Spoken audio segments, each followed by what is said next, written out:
opportunity in that for the industry leaders to be here, all the industry leaders, a very great opportunity. And I'm glad also for the great lineup. I have today Heidelberg, Lafarge, ACC, and EY as a consultant also. We will try to discuss in the panel today to explore how those industry leaders are tracking material operation and policy constraints while preparing for this low carbon future. First of all, one question for all the panelists about with this CBAM and decarbonization. CBAM and decarbonization pressure, all the pressure we have from all the regulations, new regulations. We think that CBAM is not only EU CBAM for the exporting, we also think that this CBAM will replicate in most of other countries, and this replication of CBAM, cost of one CBAM is, as we hear today, is around 73 euros, while the cost of cement is much more or less than that. And of course, this will lead to somehow changing the playing field, not only leveling the playing field. This change in the playing field will make the carbon pricing as maybe one of the competitive advantage for all the cement industry players, because CBAM is not only what we are expecting that it will be replicated in different other areas. Any country which will implement emission trading system will follow with something related to CBAM, at least to make the same playing field for its industrial players with the outsider players. Not only CBAM, we have a global pressure from UN Paris Agreement, the 1.5 Celsius, 3 Celsius trajectory, which not the governments themselves with the new NDCs is also committed to achieve. So the governmental regulations also might have an impact on the industry players. So for all the panelists today, how this push towards the net zero is shaping your strategic decisions, and I can start with Saeed also as well. Thank you very much. If this is working or not, I think it's okay. Now I get it. Very good. Thank you very much for having me today. All this is leading to the decarbonization. Now this is not a topic that we only discuss in our agenda every day. Now this is embedded in our day-to-day operation. In Heidelberg Materials, we have a key target to reach to 400 kilograms CO2 per ton cement by 2030. And for that, we have a roadmap that we are revising every year. Each country is having its own roadmap in order to achieve its contribution to achieve this target. So this is somehow now is embedded in our operation in day-to-day, in our planning. When we start planning from scratch with the capex and opex, everything now is driven by our target for the decarbonization. So we have a set of projects that are approved every year in order to achieve our goal in planning our opex, in terms of KPIs, in terms of operation, in terms of sales mix. Everything now is about the decarbonization goal that we are hoping to achieve by 2030. So now this is our main driver.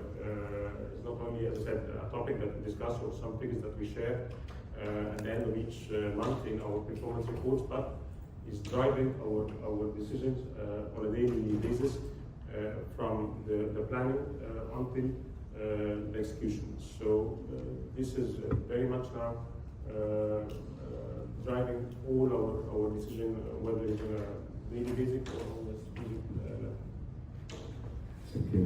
I will come again to what decisions you take recently concerning that decarbonization, but for that, We need to know also what is Lafarge Egypt has from our sources.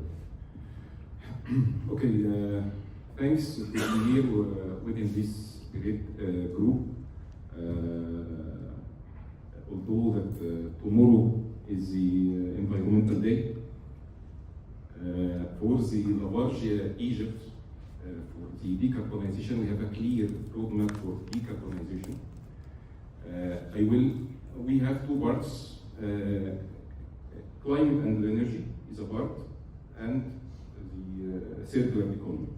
For the climate and energy, we are focusing to decrease the CO2 emissions by empowering our eco-plant products, reducing the clinker factor for all products, maximizing the TSR, which meaning using more alternative fuels, RDF, biomass, TDF. Plus we have also some studies to decrease the specific electrical energy. After some optimizations, after we did all the optimization to decrease the specific electrical energy, we have some projects defined for the something like solar energy, waste heat recovery, which can replace part of the electrical from the grid. For the circular economy, it's mainly for the finding alternative raw material to replace the natural material. We have here in Egypt something like CDM, which is not common for use. Even we have the EN standard 197-6, which specifies the concrete fines used in cement to produce cement, including CDMs. We need to have something like that in Egypt to be standardized, to be used. Plus something like we have a clay which can be activated. We discussed a lot during the previous 2 days and today with Hisham Hafiz, the calcined clay. So this is part of our agenda for the decarbonization. Okay, thank you. I will come back also to construction demand waste. Mainly after between the it is what? will include the same approach in the Arabian Cement company. We put a resilient plan for decarbonization based on 5 pillars. Number one, AFR usage to substitute the fossil fuel. And we succeeded to reach it to the maximum level of 22% TSR, and we are planning to increase this TSR to around 55% till 2031. Thanks for my colleague, he provided me with the actual figure. So you will be number 2 or number before Titanic.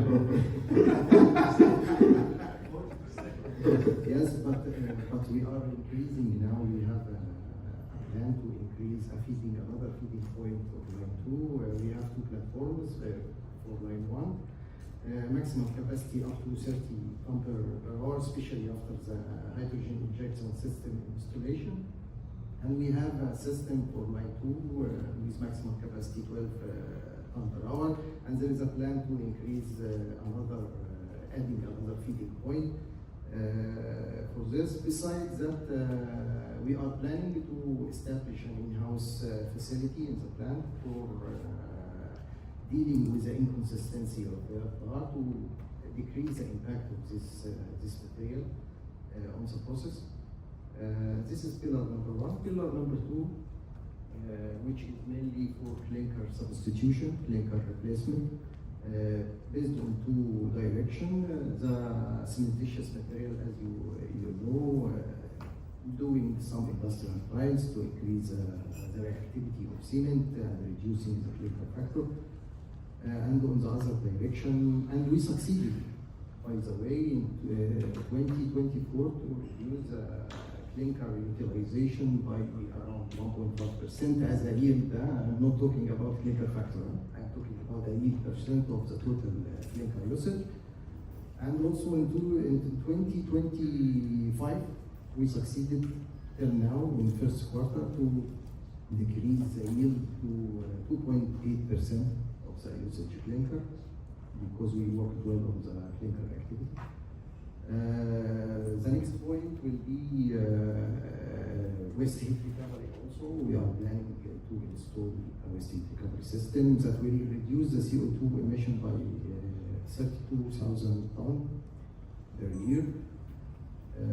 Next pillar will be waste management. We are playing a good job with my colleague Hazem, the champion of this, for managing the plant waste, to use it also as a AFR.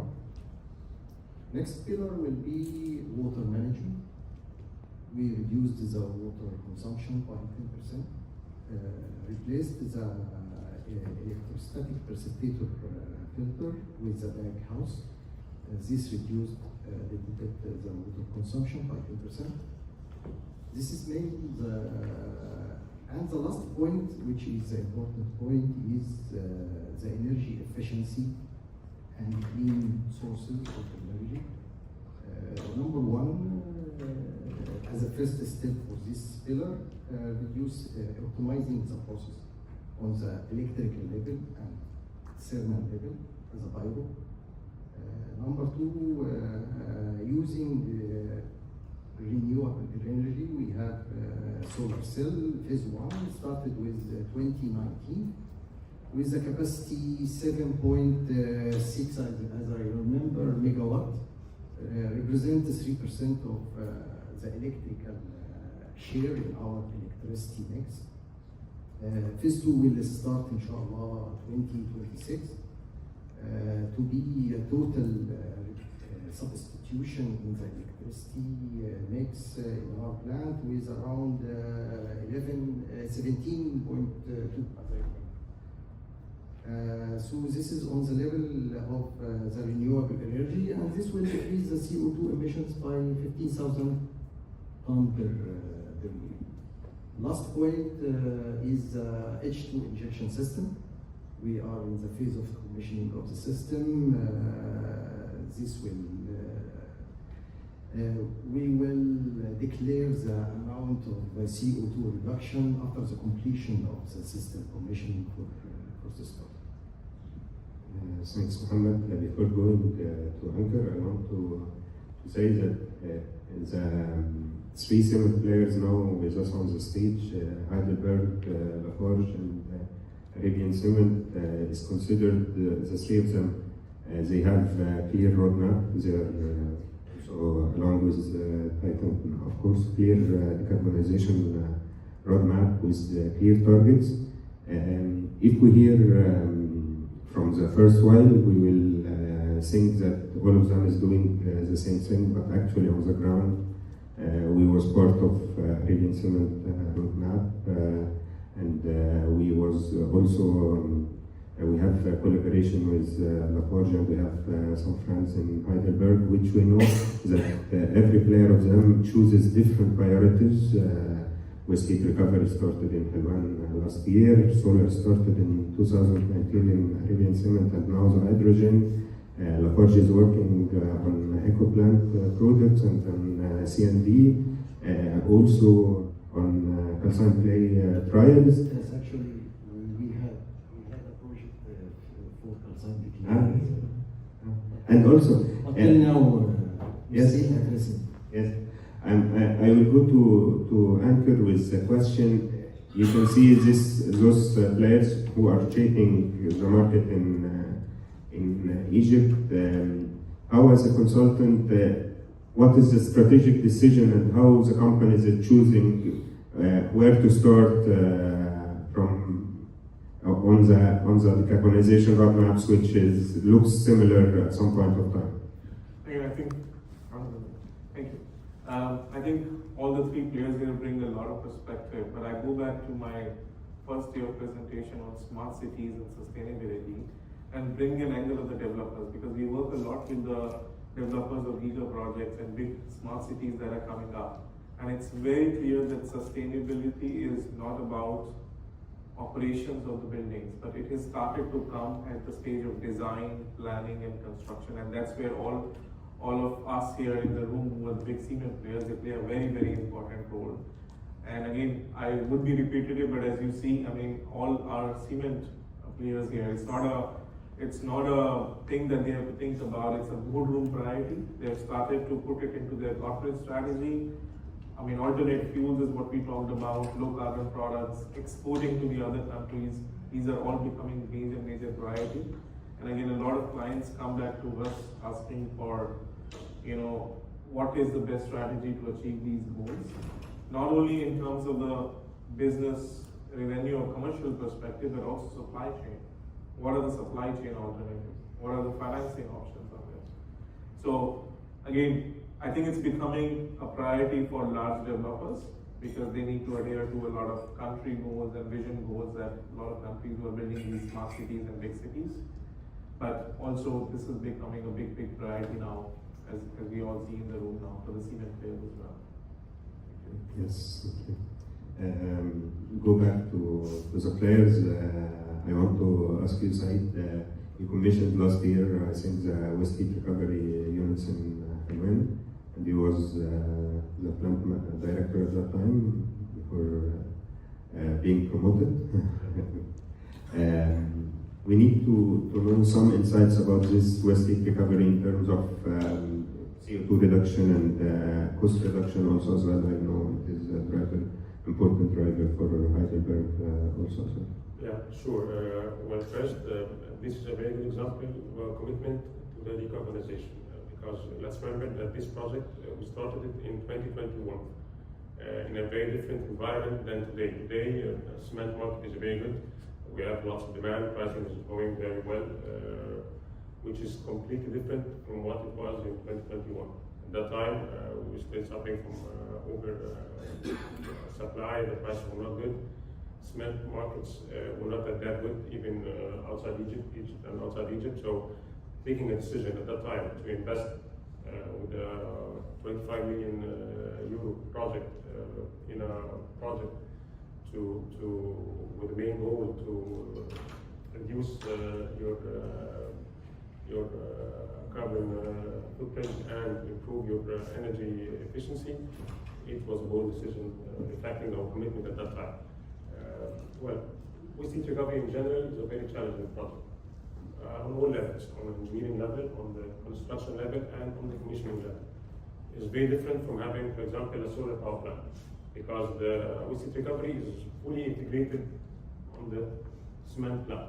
So once you have a waste heat recovery plant, it's 100% dependent on the performance of the kilns, and the kiln will be 100% impacted by the performance of those heat recovery. So if engineering is not done properly, construction not done in the perfect way, it will turn out from being an advantage or an edge to a bottleneck. So it's a very challenging project.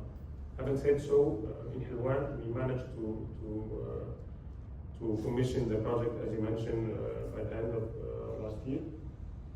Here I have to thank our partners, A&K, in this project. It was a long journey. Now we are still in the commissioning phase. We managed to go up to 90-95% of the power plant capacity, and now we are on the learning curve. We are trying to optimize, to fine-tune both the kilns to adapt to the power plant and to fine-tune the power plant to adapt to the kiln condition. So in terms of savings are happening. CO2 reduction from day one. Once you start to generate your first megawatt hour, then you are already reducing your carbon emission, even if scope 2, on the same day. The beauty on the waste heat recovery that it's ongoing. I mean, it's nothing that will be for 1 day or 1 month or 1 year. No, it's ongoing. As long as you are running the kilns, you will be reducing your carbon footprint. So now our target is to go up to 40,000 tons CO2 per year. We are not at that level, of course, because we haven't completed 1 full year of operation, but we have reached 90% of the power plant targeted duration, and we are on the way to achieve 100% of the power plant. So savings are there. Going back to your question, savings are there from day one, and we believe that still it will even exceed the originally expected levels of the CO2 emissions. Yes, thank you. It was a grant, the 25 million? No, it was self-funded by Heidelberg Materials. Okay. Amr, also, I want to ask you about your how your labs are and quality systems supporting the introduction of low clinker cements like your trial LC3, and you are the expert on that. In Lafarge Egypt labs, we run a lot of R&Ds which is dedicated to adapt the building materials to meet our local market needs.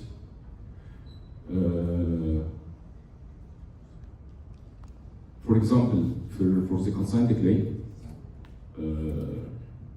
we did a lot of lab trials, and we succeed industry also to produce 3 batches till now from calcined clay.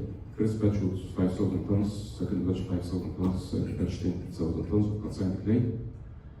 The last one, we succeed to produce a calcined clay with color control locally, and we are first plant within our group to produce dark calcined clay.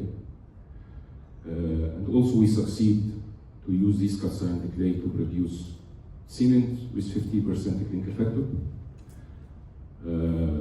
With the same performance like CEM1, even better for the part of durability and caloric attack and stuff like that.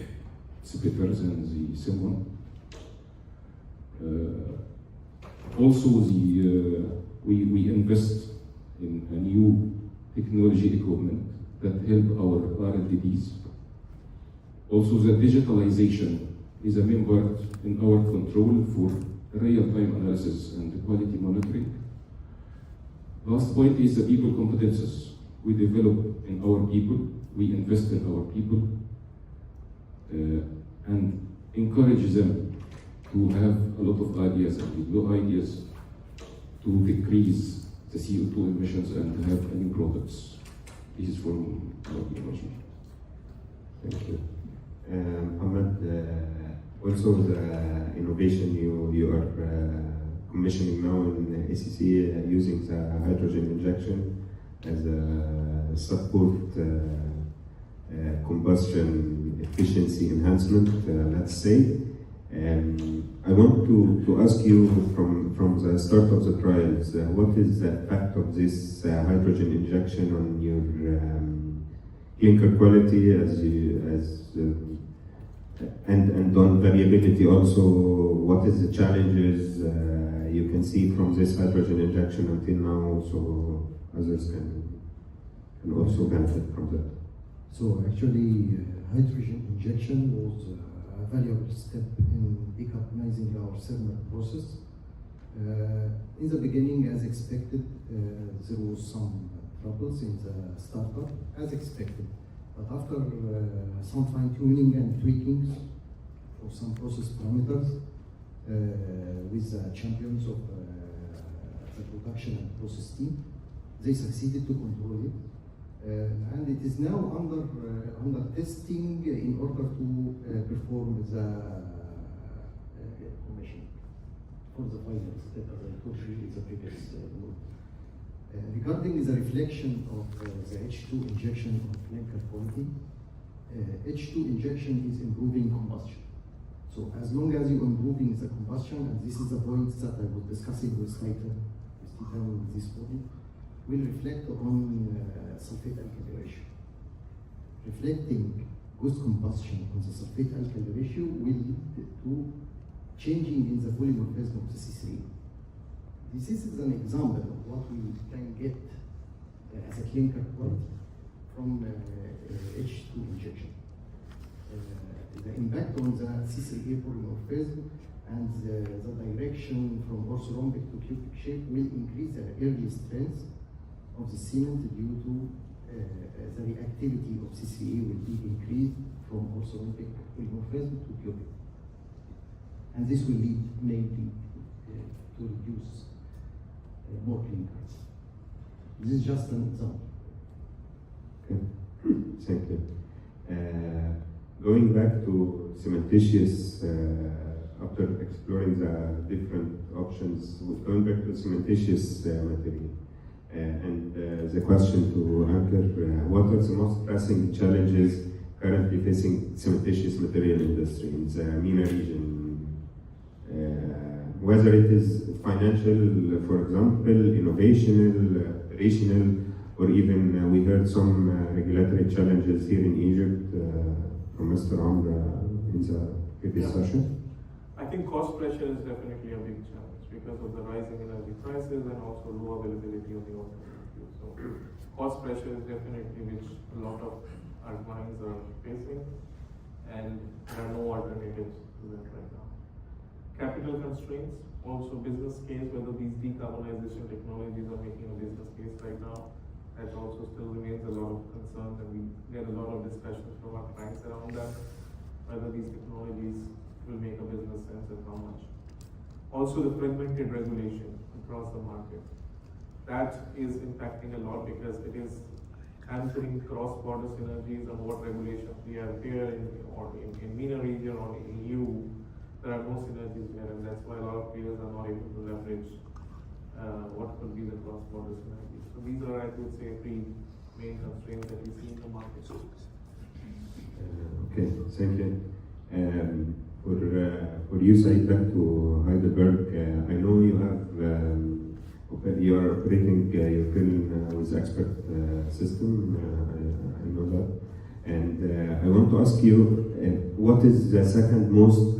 This, of course, will make much more energy efficiency in your kiln operation, and will reduce consequently your CO2 as well. But what is now your focus innovation in Heidelberg, if you want to reveal it for the audience? No, it's not a secret. Yes, we are running now with the expert system in all our kilns. We have started this a couple of years ago.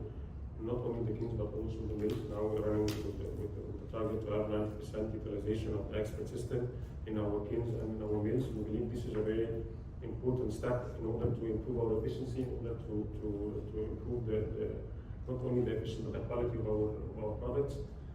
So this is one thing that is being now focused on in our plants. Last year was in Suez. This year, Arabian Cement already started earlier last year and in the year 2022.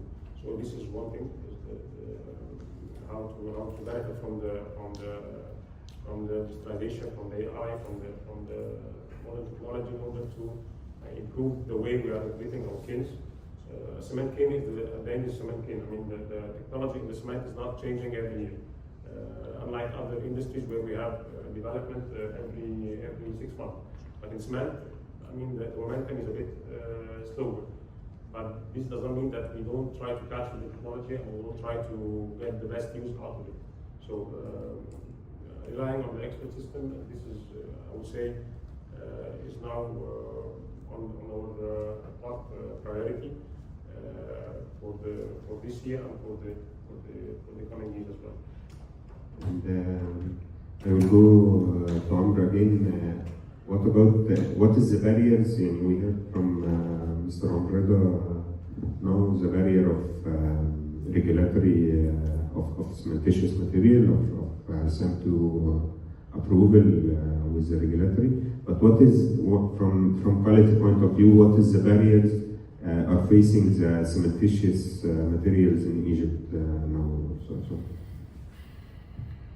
And how we can, from your point of view, also how we can overcome these challenges as well. Okay. I would say the barrier, first point is the material availability. For example, we don't have in Egypt here fly ash, we don't have GGBFS, we import the material from outside. But we have in Egypt material which is a basalt, which is a concern for producing the pozzolanic cement, even it is complying with the EN standard. But since almost 3-4 years, we have a lot of debates with the governmental authorities to standardize the pozzolanic cement in our portfolio. In the part of the variability of material, basalt is a natural material and it is normal. There is some variations, but with tightening the controls and tightening the control for the received material and enhancing the operation and the mixing for the pozzolanic material, we can overcome these variability. Okay, Mohammed, I will go back to alternative fuels. You are not the third one. You are the third or fourth Arabian Cement. 22%. So alternative fuels. It's a fifth position. But there is a plan to reach with 55%. Yeah, I know. In 20. Yes, right now. This is ambitious. Right now, 22%. I want to ask you, we all know the challenges facing using alternative fuels. And from your point of view, from quality perspective, the variability of the received alternative fuels and how you are dealing with that. Arabian Cement, as I said, you are 22% only, but I know you are so much advanced on that. The capacity. Yeah. Yes, but actually we solved this problem by our subsidiary company, Evolve, which secured the quantity and the quality. The quantity that we need for our plants and the quality that we set as a quality department in the incoming material specification. And this is a key point. Incoming material specification. We don't accept any material with any quality. We have limits, we have parameters. So we set together with Evolve the requirements. We put in a reference material we call as an ex-employee in Lafarge, we call it with the same as an incoming material specification. So everything is going smooth as long as Evolve know what they have to provide. And also, as I mentioned before, that we are planning to overcome the inconsistency that may come from the AFR, from the in-house installment for treatment platform. Okay. Back to the consultancy point of view, we can see all this pressure and challenges the plants, the manufacturing are facing and the shifts they are making in their normal operations. What is the opportunities for growth and transformation do you see for the cement sector, and particularly in relation to innovation and investment? What is the opportunities? What is the investors or the financing institutions most prefer to invest in which technologies, and what is that type?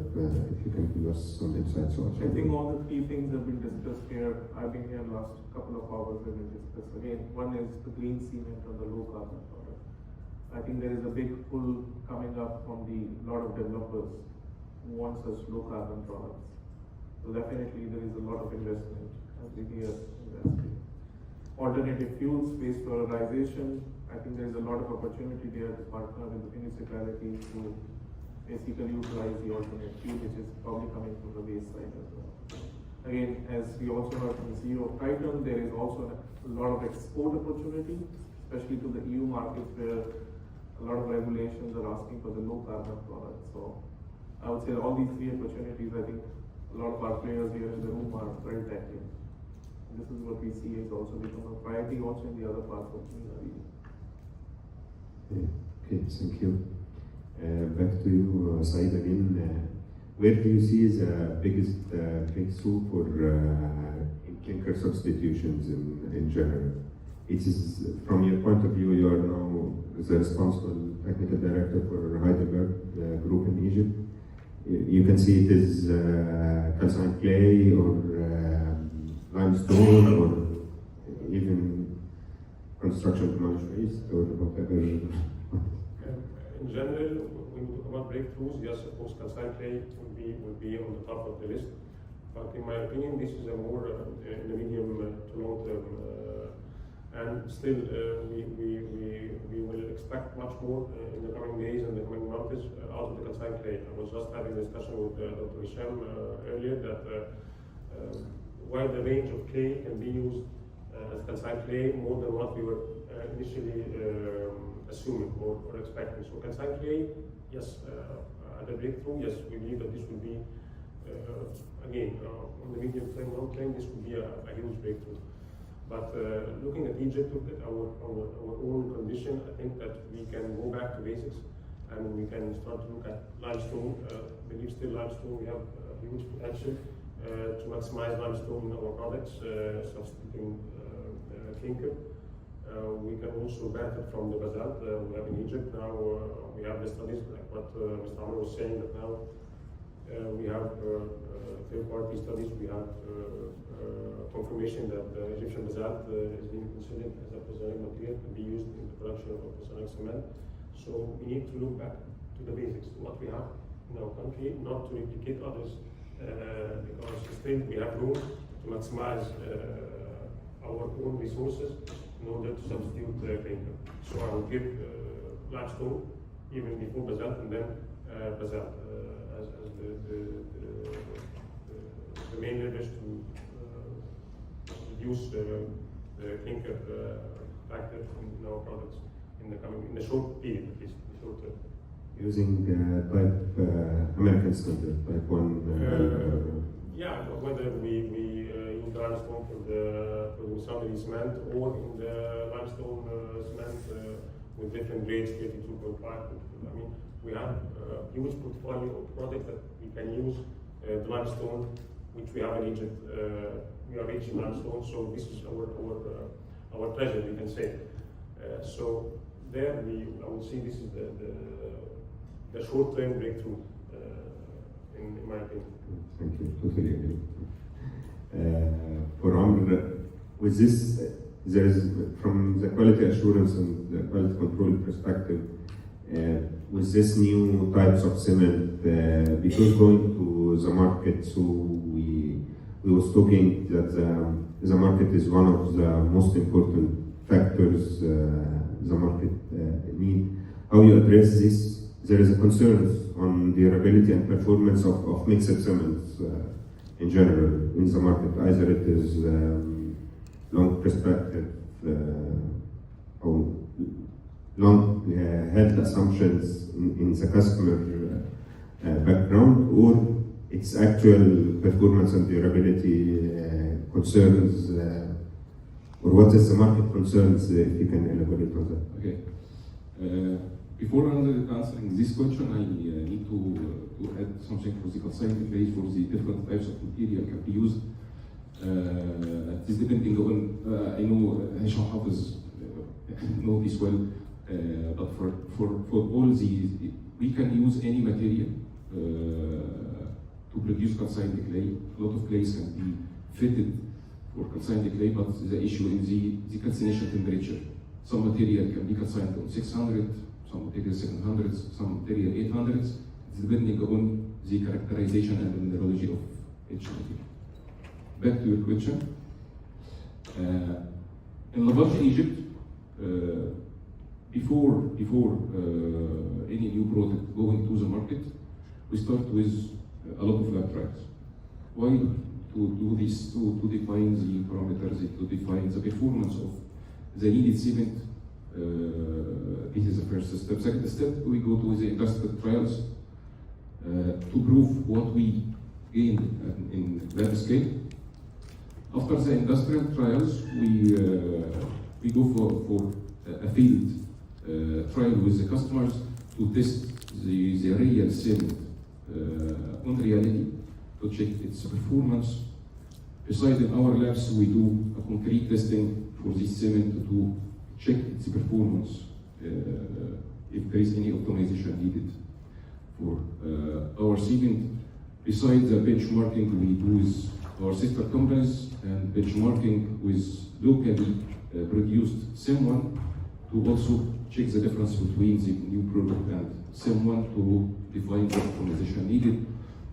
Last point, we engage governmental authorities like HBRC to study the new product if it is fit to be used or to check the performance and the applicability to be used in Egypt. Besides this, the market concept need to be changed, as sometimes we face a problem that the customer sees that the darker color cement is the best performance, which is opposite. Also, I think Hisham mentioned something like that today. This is from our side. Thank you. Ahmed, I will go back to SCMs also as well. From your point of view and in Arabian Cement, I know that you, three of you, Heidelberg, Lafarge, and SC, are trying to reduce their OPC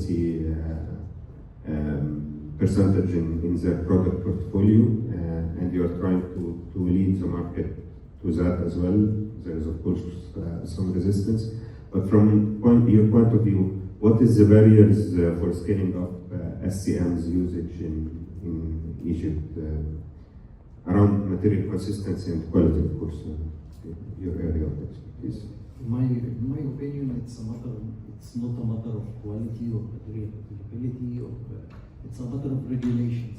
Can anyone tell me, despite that the Egyptian standard 4756 included the low carbon emission cement types, the new one, right? The LCC, okay, CEM2CM, okay. Is it approved in the Egyptian code 206? So, how I will proceed for a large scale project with calcined clay production in order to produce as a cementitious material, in order to produce a green cement, despite that it's not used in the concrete code, it's not approved. So first, we need, as we at the end we reach to the level that barely approved CEM2 AP with a little bit increase in the basalt percentage. Despite that, the standard allow me to do this, but the concrete code is limiting the usage of it. So in the beginning, let us put the regulations, or at least to do the validation and approval steps for this green cement in order to proceed for these projects. It's regulatory from your point Yes, of view. from my point of view. Anchor, local and international regulations developments in terms of CO2, EU CBAM, and also the ESG standards, which is any listed company are trying to comply with ESG standards at least, and this is shaping long-term strategies for cement producers in the regions. How we can how this local and international standard affect the industry itself. I think the first thing that the industry is really doing is hedging. Rethinking the sites, rethinking the supply chain. How can they basically work towards more low carbon supply chain? The second thing is bringing more transparency, embedding ESG disclosure into their investor reporting so that there is very clear transparency on what kind of ESG frameworks or ESG policies that they are following. On the carbon cost side, again, a lot of players now are mapping the carbon cost disclosure for exports very clearly, which is helping them out, bringing transparency and hedging across these different regulations that are coming. So again, we believe there are two-tiered market that's framing. Some players are adapting to the frameworks and some players are not. So forward-looking producers are of course already working towards it. I will have for Saeed also in Heidelberg International. What is your global R&D or trials is done now? If you can also reveal on that part of that. Well, I can talk better about Egypt, but I don't know in Egypt or globally, but in Egypt now we are trying to focus on our waste, how to best recycle our own waste. And the very famous waste in any cement plant in Egypt is the bypass dust. That's what we are generating every day, every month, 100 tons, 1,000 tons of bypass dust. It's not a new topic, it's an old topic. We have been trying to find ways how to recycle this back to our system, either in the bio area, in the cement, or to the customer, to sell it to the customer and try to think with them how we can use it as a filler material. So now we are focusing much nowadays on the bypass dust. How can we recycle our bypass dust? Other thing that we are working on a bit more on the maintenance side is the reverse engineering. Is that now with the pressure on the supplying the spare parts, so we are now maximizing the need for the spare parts. So now we are putting lots of effort on the reverse engineering project to be able to provide all what is needed in order to prefabricate our needs from various spare parts. So that's where I see it going. I will go to Anchor for one last question before I leave the floor to the audience if they have any questions to you. In your view, you hear all of the cement players the last two days. What is your strategic role of consultation and advisors like EY in your case to accelerate progress within the cement and construction material? So typically, we see our role as threefold. First is the strategy formation, where we basically help our clients identify the decarbonization levers and prioritize on what is their strategy. Second is more investment enablement, where we work with our clients on creating the business plan, business case for the green capex and the investment that's happening. And the last one and the most important one is the change acceleration. How do you make it happen? What is the ground reality that's needed for implementing these levers?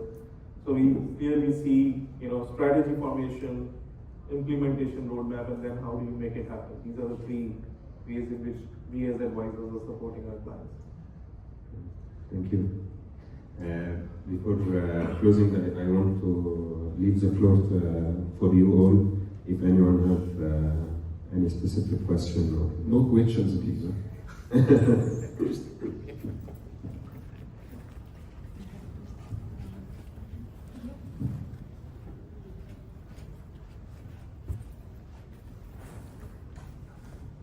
Well, I have two. So the first is whoever will want to answer from the cement companies. What is realistically your clinker factor target for 2030, 2035? And you mentioned a lot about the barriers. What are the technical and economic enablers that you think would allow you to achieve this? That's the first question. Okay, first, when we talk about the barriers, is the standards, because we are using cement to be used then with the concrete. So part of the barriers is the standard, that we need to reform the standard in order to accept the new type of products. Technically, I will talk about Heidelberg. We need to work on our technology, because we are coming with old plants, so we need to do some upgrades in order to be able to reduce our clinker factor further. So this is part that we are committed to, and we have, as part of our roadmap, as I mentioned, we have our CO2 roadmap. It involves certain capex, and this capex is directed in order to modernize our plant to be ready for this phase. So that's second part of the question related to the technical barriers. The economical barriers, there is no specific economical barriers when it comes to the clinker incorporation. It's all about, as we were talking, to go to the customer and try to convince them with the new products. Before the standards even, or before changing the standards, we need to be aligned with the market, with the customer, that this product is not less than any other product that they're used to. So that's related to the barriers, economically and technically. I wanted to talk about the enablers. I give an example. I didn't say it in my presentation. So in the UK currently, there is this program by the government called the Advanced Market Commitment. It's a program through which sellers like yourselves would promise the government to supply a concrete product at a certain carbon footprint. Let's say that we call a carbon beating product. So it's lower than the current average of the carbon intensity of the products by X%. And this X determines the price incentive you get from the government. So is this scheme or similar schemes an enabler that you're looking at in order to achieve this lower clinker factor, whether the funder would be the government or the EBRD or other funding bodies? Well, of course, this will help. This could be a very good initiative to have. But I think this would work more not on the clinker part, but on the, for example, on the AF part, and on the energy part, that we can get some sort of incentives in order to reduce our fossil fuel, in order to reduce our heat consumption, because this could be a very, very good model in that regard. So one last comment is that when I was presenting, I thought my impression of the market currently is that your clients are not really incentivized, which was also commented on by Mr. Amr. There is no incentive for developers currently to buy a lower carbon cement. But Anchor disagree. Anchor mentioned something about interest from developers. What's your stance on this, and how much of your clientele do you have discussions with over lower carbon cement purchases? To be honest, because again, we are coming from a technical background, not from marketing or commercial background, so I will not have a clear answer to your question. But then the dynamic of the market is in Egypt is very much, and this I can follow what Mr. Amr was saying, is about how we approach the clients, how we understand the needs and how we can sell them our product, and we can convince them with the quality that we are providing. But I don't have any clue about the percentage of the clientele that have the appetite for this product, to be honest. Thank you very much. Any other questions?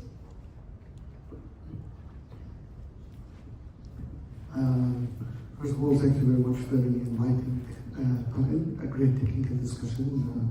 It's great when people know what everyone is doing and they are asking the right questions, tapping the right points.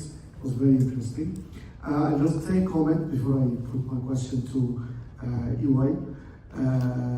The comment is to defend us manufacturers. I consider myself still a manufacturer. We are pressurizing the weakest link in the supply chain. The question comes top bottom. We are selling the product. It needs to be demanded. The example you were saying in UK is the exact opposite. UK government is looking to build with green cement, so it's pushing developers to find, and their problem is that they are not finding the product. So they are incentivizing making the product. Here we want to make the product, but we don't find someone to buy it. And hence, this comment is to push for the question I want for EY. You started your comments with green city discussion and this embodied carbon approach. but yet we don't see in any of the lead, barren, edge certification a clear identification of green, I would say green methodology or carbon content on embodied carbon that is even a tick mark. It's started to be in lead only an optional inclusion. So I believe that big consultancies' role on a developer discussion in a green city approach is to push developers to have that as. So please shed some light on the progress on this. So I think, and again I would break this into two parts. There are certain big cities which are coming up, and I can give you case in point examples. For example, there is a large city called Diriyah Gate that's coming up in Saudi Arabia. It's a UNESCO World Heritage Site. There is a lot of push on the construction over there to be more and more green, right from the construction, right from the designing stage, where there is a lot of pull for such kind of products. Again, as we heard from the CEO, the smaller developers probably, there is a lot more potential there to do the education and do the awareness so that the product pull is achieved. And as we as advisors, I think we are pushing this agenda in our strategy discussions with a lot of clients that these kind of products are now coming up and there are a lot of certifications and technologies which are there. So I think we as advisors are pushing this agenda definitely for sure.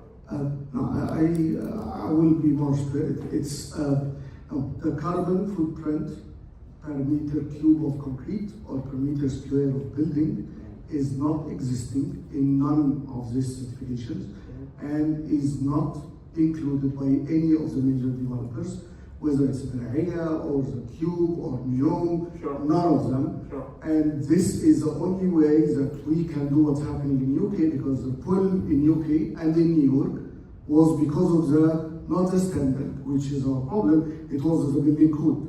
So we need to push it from the building code. This is where we push, and it's not cement people job to do them. It's developers' job. Yes, and definitely these kind of standards do not exist right now, at least in the region, which is hampering the pull as well a little bit. Absolutely. Thank you. Thank you.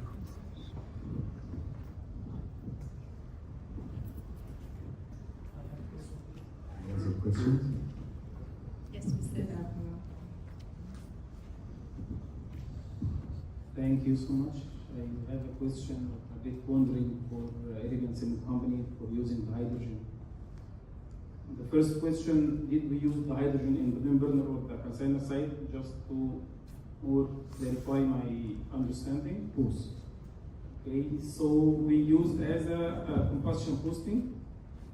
My wondering here, normally, especially for the main burner site, we are using solid fuels, petrocoke or coal. With new technology burners, I believe no need for the boosting the combustion for the coal or petrocoke. So why we go for this hydrogen boosting, while with the new technology burners like the Duflex burner, I see that no need to boost the combustion while it's already efficient combustion. We are using petrocoke and coal as a fossil fuel. Actually, the plan was using either oxy fuel or hydrogen injection, but at the end, we agreed to use hydrogen for the approach of lowering the emissions of CO2 as a part of our strategy, as I mentioned before. Why we didn't go, I have no answer for this. Technically, this is managed by the technical team, started by the Chief Operational Officer. And I just joined the SEC from December 2023, so I have no idea about the historical decision process. I can give you some insights on hydrogen from my background. Hydrogen uses combustion efficiency. The company is using it in main burner. Okay, the new burners, Duflex or Jarflex or whatever, high momentum burners is burning, trying to reach 100% combustion of of the fuel, but most of the time we are not reaching the 100% combustion, and the hydrogen injection acts as a catalyst in the main burner to reach near of the 100% of the fuel used, so it leads to decrease the CO2 amount, the CO amount peaks inside the fuel and lead to complete combustion of the fuel, so permit you to reduce either fuel combustion, increase the clinker productivity, or increase alternative fuel because you burned your fuel to the maximum. This is the main concept here. I agree totally, yes. For the combusting, especially when using the alternative fuel, it will be the perfect option. That's why I was wondering why we used in the membrane side. When we use in the calciner side, if we have a separate burner and we are using in the membrane side, it will be, of course, a perfect option. And in the calciner side, we already tried, we did a lot of trials with partnership with Air Liquide. It was perfect, of course, to enhance the combustion of alternative fuels. That's why I was just wondering why we used in the membrane side, why we are not using alternative fuels. It is both. They are using petcoke or coal, which is solid fuel, which have an incomplete combustion. So they are reducing the fuel in the main burner, the amount of fuel. So they get more heat with less quantity of traditional fuels. Actually, we can discuss it. Thank you so much. No problem. Do we have any other questions? Thank you for the great discussion. I hope this was not asked. I have a question on lead markets. So in the EU, I think this is a big thing ongoing because these industries account for 70% of the emissions. However, my question will be, despite technology-wide, I think different cement companies all have their own advantage and maybe an alliance will be made. How do you see, despite public, like top-down policies, how climate clubs in the region outside of EU can help shape this? For example, for a Fortune article, I'm an outsider, so it says like Asia Pacific has 1/3 of the total revenue of these whole like cement, and how do you target these like in between the lead markets globally?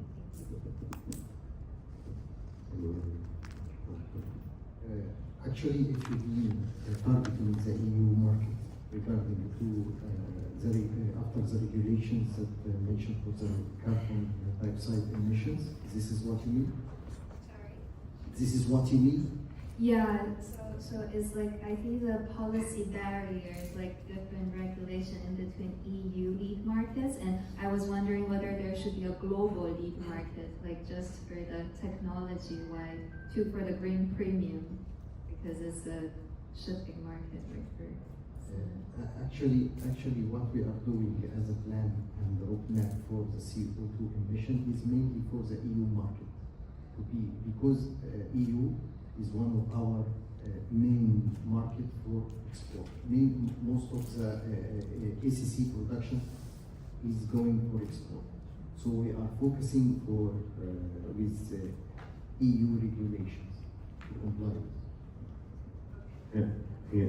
If I understand your question, what is you want to ask? What is the regulation here in the region concerning the carbon markets? Either it is something like ETS, emission trading system, or something like that. In Egypt, we don't have emission trading. No, actually, I'm asking about the lead markets, because when you said your the carbon neutral products, like opportunities, right? Actually, I wanted the details, but it was great to see like you're targeting EU, so that's why you're following the EU regulation. But there might be a loophole somehow, I feel, because like in the future you're actually competing globally in others, but it's great to know like how is the situation and think about it future-wise, because I was also interested in the 2030 vision, like this thing like has been mentioned by a lot of people here, that actually is quite interesting if you take one step back down, despite of what EBRD has been saying, like you want support from EBRD. There's also other big financials like Asia, AIIB, the Asia Investment Banks, and the Infras 360, which you have it all around Belt and Road, which investment can come from there. But however, if you target EU-wise, these might not apply. For example, AIIB are supporting the Kazakhstan or other Uzbekistans and then so on and so forth. So I was just confused a little bit why these is only EU central, just because of EU CBAM or? The market of Egypt used to be a local market, local cement market. This is your question, right? Or, the cement market in Egypt used to be a local market. There is a small amount of export companies like Arabian Cement that its export is going to Europe. Other companies is exporting to US. We have some of our export to US, especially I think in white cement. And there is a lot of export to Libya, Sudan, and the countries around Egypt also as well. Africa, of course, have also a portion of Egyptian export as well. This is the main markets of the cementitious. Thank you so much, that clarifies. There's other question also?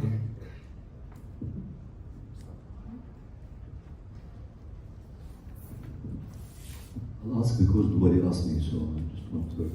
No, just a quick comment on the last question. I think naturally, as just explained, our markets fall more into Europe and the Western Hemisphere. Again, on the Asian part, there is a lot of surplus markets like Pakistan, India, China. So this region is already, very self-sufficient on supply of cement. So we're not targeting these markets by any means. And within this vicinity, that's where we have our destination. So East Africa, West Africa, Europe, and the US. I mean, we don't go probably to Latin America. I mean, it's a bit far further for us, Egypt. My question because you started a challenge on the percentage of alternative fuels. So, what is the main obstacle for you to reach the 60% alternative fuel in your respective companies? Is it technology or availability of material to use? So, just maybe either or, for the sake of understanding, what could be the main challenge? For me, it is the technology, not the technology. The technology. To reach to such this percentage, I need an automated system, sizes control, AI cameras, feeding control and dosing control. And this is not available and need a lot of investment. So I am working with the current available platforms. Also, despite that, we are planning to develop, but this will take time to reach to the percentage that you mentioned. For Lafarge, we set a plan to reach 60% almost after 2 years, to be number one. Okay. We have a lot of challenges here. For example, the material availability. So RDF availability is not so big. The biomass availability is the same, even TDF.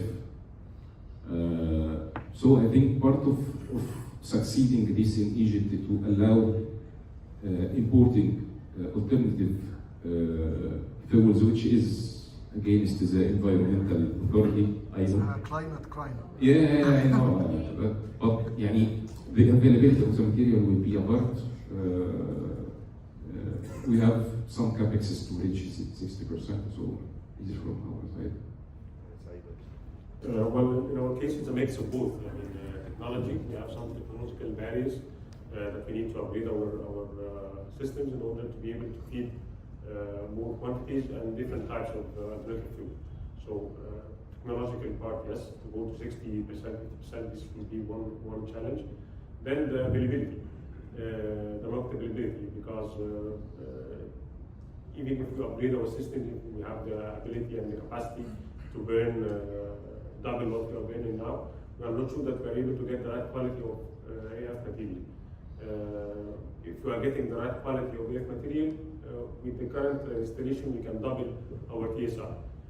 So it's both availability of the material and technological. I will comment. I know also that problem working with them, with all of them. Of course, availability is number one, and it can be solved without exporting any waste. It can be sourced from local waste. We are 100 million, so we are making a lot of waste, but we are not processing it until now. The technological part, let's name it financial part, not technological, because the technology is available. 60% is not the dream. As Said said, he can double his alternative fuel substitution now, and the technology of burning 50% alternative fuel is available. It is not something new for the cement industry, but let's say it is capex or investment. Is there one question also? I just want to partially answer Engineer on, if it's possible. So I'm working in the market of RDF for the past 10 years. I used to be a sales manager in a company producing RDF, and now I have my own business. I sell machines to produce RDF. I am a strong supporter of RDF. I think that from economical and environmental point of view is the best way for Egypt to dispose the large quantities of waste and to achieve the highest landfill divergence with the cheapest investment. I always say, why do you think about waste to energy when you have a cement already there? I believe my daughter of 4 years old would reply. But there is only one question mark in my hypothesis, which is this. At the moment, Egypt is using, and because we are really Shatreen engineers, they are using a really bad RDF. We are speaking about an average calorific value of 2.8 gigacal per ton, which is really low. We are speaking about a moisture that sometimes it goes even to 30%, and we are speaking about a 25% ash. So the question is, till now, we are Shatreen, we are good, but does in any country has been achieved this high TSR with such a bad quality material? This is the question that it's difficult to reply. And to improve the quality of material, yes, there are some technology. For example, I am a big fan of biological drying, which is the easy technology to reduce the moisture. But still, we are starting from MSW, which is not a high quality. In the other European countries where they reach 40, 60, they have industrial waste. So in my opinion, there is, yes, the limit of availability, but there is also the real technical question mark. Is it possible to achieve higher TSR with low quality RDF? And we cannot somehow do a lot of better, even for sure, I sell technology, I try to do that, but the starting point is not that good. So this is my comment, which we could see. I know that there are some cement producers that claim to reach now 40% with a really bad quality, but I think the limit will be also exactly how to improve this quality. Well, I fully agree with you. Yes, we cannot reach 60-70% with the current quality of alternative fuel material. As I was saying, that with the current technology that we have, it's very easy to double the TSR if you manage to increase or improve the quality of the alternative fuel material. So I agree with you. Quality is a big barrier for us to reach the target TSR. For the companies who are already giving 40%, that's already a big achievement. You can imagine when you do 40% with the current quality, with the current restrictions that we have on the supply chain of the air, that's a very, very good job. So yes, going further above that, it will require, as I said, a mix of availability of good quality material and from the plant side to be ready with the proper technology in order to be able to feed these materials.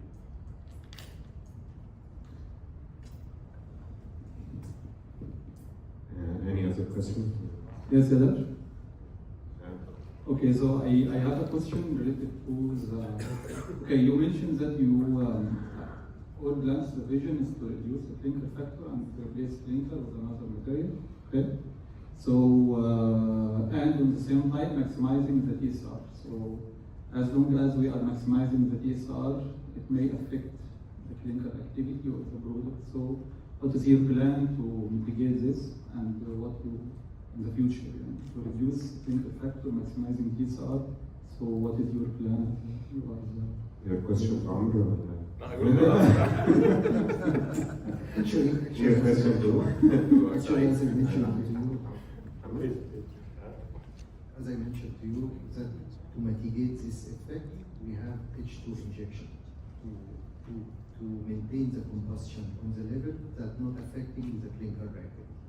The clinker is the source of the clinker substitution, clinker bracket. Does not mitigate the impact of the AFR. So this is and also the reliability of the system of the AFR. It's one of the facts that we maintain the highest reliability to maintain the reactivity of clinker still in a steady state.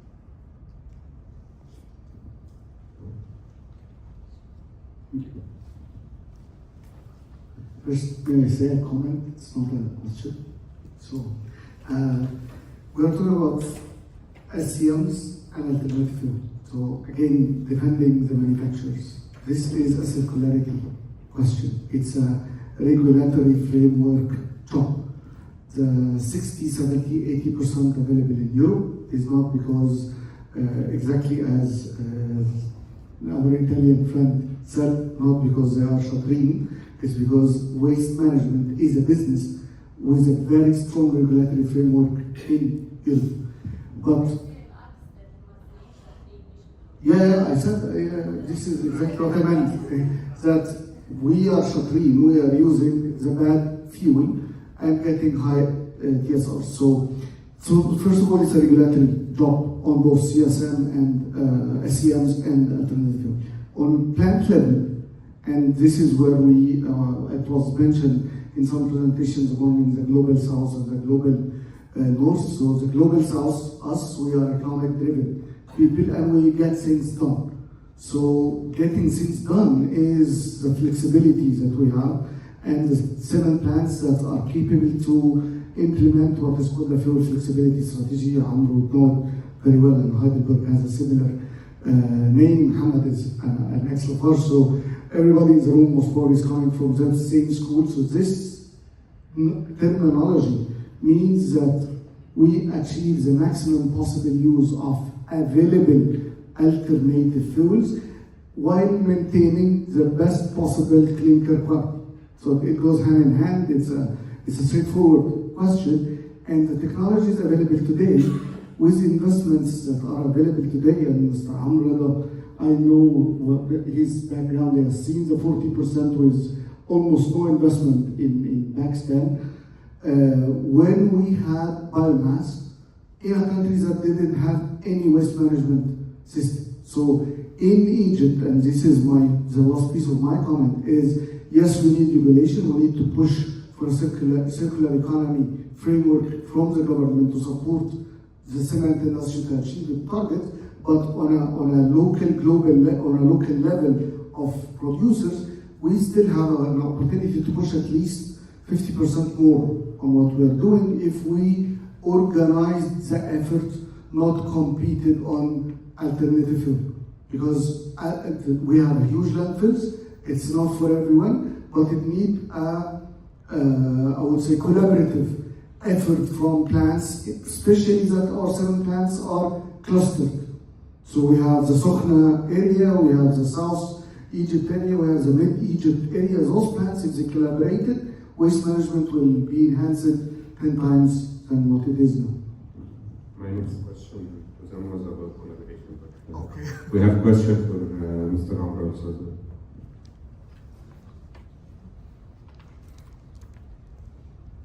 No, it's not a question, it's a comment to what Amr mentioned. So definitely, if we have a positive regulatory have a framework, it will enable us to have better alternative fuel availability, material quality, and so on and so forth. Yet, the ambition should be driven by us in the industry. As Amr mentioned, we reached 42% and we were aiming at the 60% with no investment in the kiln in Pakistan. With the committed efforts and the belief of the team that was working there to make it happen. So sometimes we need to find a solution, not get caught on the excuse that it's not happening. So again, maybe we need to change a little bit our mindset as an industry to maybe collaborate, maybe develop solution, maybe push for pushing the limits without having the regulation that enables us to do that. Because again, in Pakistan, zero regulation in that respect, and we were at 40-something percent, 40 to 43% for the achievement. So if there is the will, our will as an industry, we can drive that agenda much faster and much stronger. So that's what I think. Sure. I want to close, but if there is any other question, you are welcome. We are taking more than 5 questions, by the way.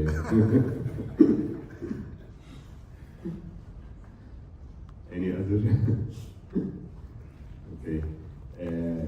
My question was from your point of view to close the panel.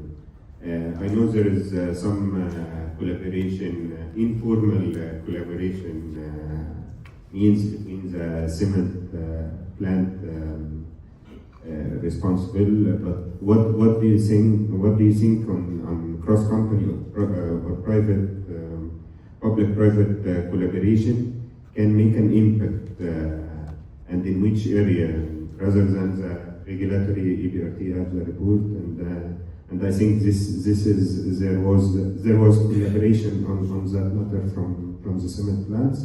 What another collaboration you think can make an impact in the next 3 years from cement plant, either between each other or with public, the government or the public sector collaboration?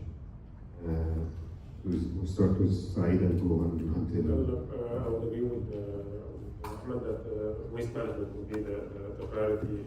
If we are looking for a topic for collaboration between different cement players, then I will go for the waste management. I agree this would be a very important topic and very important, and it can give a very good boost to the waste management if we manage to collaborate with them one way or another. So waste management is to be our way to collaborate. For me, the collaboration may be between plants for identifying the best type of cement which can reduce the CO2 and ask the government to mandate the public sector and the projects to use this local cement. I think this will help Egypt. As sometimes I see some players in the opposite side that not needed to go to the green products or local products. So if we have all the same ambition and the target to reduce the CO2, I think this collaboration with the government will be a benefit. Actually, the collaboration is already there, especially for the Pozolana and Pozolanic cement.